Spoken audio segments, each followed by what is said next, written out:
Hi everyone, in this video, we will show you how to buy stocks on Robinhood. First, open the Robinhood app on your phone and make sure you're signed into your account. If you haven't updated the app recently, open the App Store or Google Play Store and install the latest update before continuing. Now search for the stock you want to buy using the search bar at the top of the screen. Tap on the stock to open its details page. Here you can review important information such as the stock price, performance chart, analyst ratings, company news, and earnings reports before making a purchase. Once you're ready, tap on Trade and then select Buy. By default, Robinhood allows you to buy using a dollar amount, but you can also switch to buying a specific number of shares.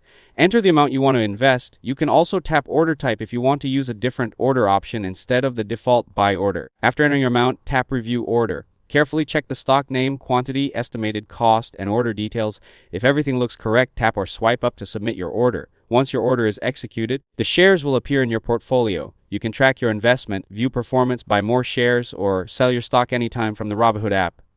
If this video helped you out, don't forget to leave a like and subscribe to the channel. Thanks for watching, and I'll see you in the next one.